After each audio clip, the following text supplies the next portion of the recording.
मेरा नाम सोनू कंवर, कक्षा 7 है। कलयुग समाज के अशुभ लक्षण।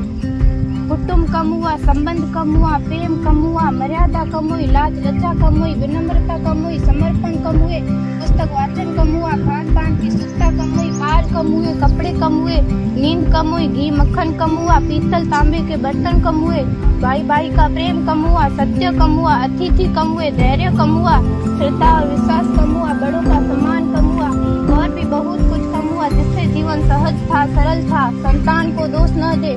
बालक या बालिका को इंग्लिश मीडियम में पढ़ाया, अंग्रेजी बोलना सिखाया, बर्थडे और मैरिज एनिवर्सरी जैसे जीवन के शुभ प्रसंगों को अंग्रेजी कल्चर्स के अनुसार जीना ही श्रेष्ठ माना।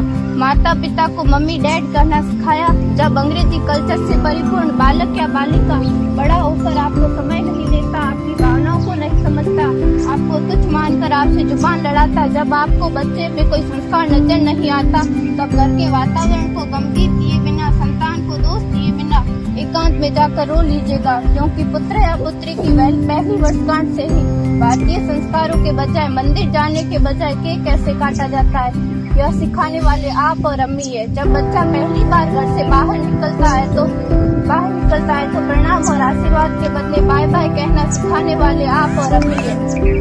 हम परीक्षा देने जाते समय इष्ट देव बड़ों के पैर छूने के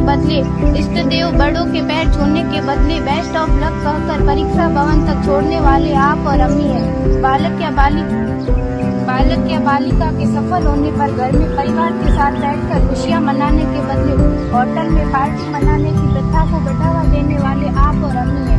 बालक या बालिका के विवाह के पश्चात कुल देवता देव दर्शन भेजने से पहले हनीमून के लिए फॉरेन टूरिस्ट स्पॉट भेजने की तैयारी करने वाले आप और अम्मी है। ऐसी कई ढेर सारी अंग्रेजी कल्चर्स को हमने जाने अनजाने स्वीकार कर दिया है। अब तो बड़े बुजुर्गों के पैर छूने में भी शर्म आती है। गलती किसकी? मात्र आपके माता और पिता की। अंग्रेजी अंतर्राष्ट्रीय भाषा है से काम का जो सीखना है अच्छी बात है, लेकिन इसकी संस्कृति को अपने जीवन में उतारने की तो कोई बाध्यता नहीं थी। अपनी समृद्ध संस्कृति को त्याग कर नैतिक मूल्यों, मानवीय संवेदनाओं से रहित अन्य सभ्यताओं की जीवन शैली अपनाकर हमने क्या पाया? अवैध संबंध, टूटते रिश्ते, व्यसन युक्त धन, थके हारे मन, छल भरे रिश्ते, अनुशासनहीन संतानें, असुरक्षित समाज। एक बार विचार जरूर कीजिएगा कि संस्कारवान की क्यों आवश्यक है।